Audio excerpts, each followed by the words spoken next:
March 2022 পাকিস্তানের করাচিতে crescent furniture নামের একটি দোকানের মালিক হলেন জাহিদ আখুন্দ। প্রতিদিনের মতো সকালে দোকান খুলেছিলেন। বছর 50-এর জাহিদ আখুন্দ গাড়ি থেকে নিজের দোকানের সামনে নামেন। হঠাৎ একটা বাইকে দুজন ইয়ং ছেলে এসে দাঁড়ায় দোকানের সামনে। জাহিদ আখুন্ডকে জিজ্ঞেস করেন, জাহুর ইব্রাহিম মিস্ত্রি? হকচকিয়ে হ্যাঁ সূচক ঘাড় নাড়াতে প্রায় পয়েন্ট ব্ল্যাঙ্ক রেঞ্জ থেকে ইব্রাহিমের বুকে গুলি করে।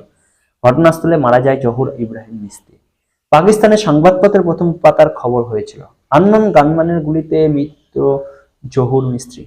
পাকিস্তানের মতো দেশে এমনিতে সাধারণ ঘটনা, নতুন কিছু না, কিন্তু এটা আর সাধারণ 5টা খুন শুট আউটের থেকেও বোধহয় আলাদা, কারণ এই জহুর ইব্রাহিম মিস্ত্রির অতীত কি জানো? 24শে ডিসেম্বর 1999 কাঠমান্ডু থেকে দিল্লি ভারতের বিমান IC-814 190 জন যাত্রী ছিল বিমানটিতে। কাঠমান্ডু থেকে ওড়ার পর মাঝ আকাশে বিমানটি হাইজ্যাক করে পাকিস্তানের মদতপুষ্ট একটি জঙ্গি হরকত উল মুজাহিদিন। এই 5 জন জঙ্গিরা প্রথমে বিমানটিকে নিয়ে যায় অমৃতসরে, তারপর লাহোর, তারপরে দুবাই বিমানবন্দরে দাঁড়িয়ে থাকার সময় একজন ভারতীয় মৃতদেহের বিমান থেকে বাইরে পাঠিয়ে জঙ্গিরা। সেই ভারতীয় বারবার ধারালো অস্ত্র দিয়ে কুপিয়ে মারা হয়েছিল। এরপর আফগানিস্তানের কান্দাহার বিমানটিকে নিয়ে যায় জঙ্গিরা। ভারতের তরফে একটি দল জঙ্গিদের সঙ্গে কথা বলতে চায় কান্দাহার।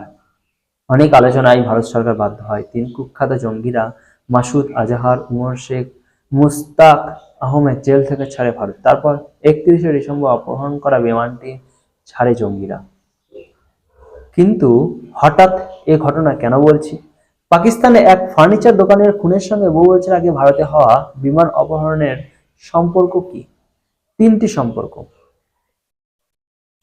1, 1999 সালে ভারতের IC-814 হাইজ্যাক করেছিল হরকত উল মুজাহিদিন এর 5 জন জঙ্গি, যার একজন ছিল জহুর ইব্রাহিম মিস্ত্রি, যে পরে করাচিতে ফার্নিচার দোকান খুলে জাহির আখুন্দকে নাম নিয়ে ব্যবসা করছে। 2, 1999 সালে ভারত সরকারের তরফে যে দলটি জঙ্গিদের সঙ্গে নেগোসিয়েশন করতে কান্দাহার গিয়েছে, সেই দলে ছিল অজিত দোভাল নামের এক ভদ্রলোক। 3, 2022 সালে পাকিস্তানের রাঁচিতে যখন আননোন গানম্যান জঙ্গিদের ঘরে ঢুকে জহুর ইব্রাহিম মিস্ত্রিকে মারল, সে সময় ভারতের নিরাপত্তা উপদেষ্টা ছিলেন অজিত দোভাল। 1999 থেকে 2022, 23 বছরের অপেক্ষা, রাগ ও পুষে রাখা, তারপর সুযোগ বুঝে রাগকে অস্ত্র বানিয়ে জঙ্গিদের মেরুদণ্ড পুড়িয়ে দেওয়া, এটি অজিত দোভালই পারেন। Ajit Doval, the man, the mystery, the revenge, the Indian cop of the corps.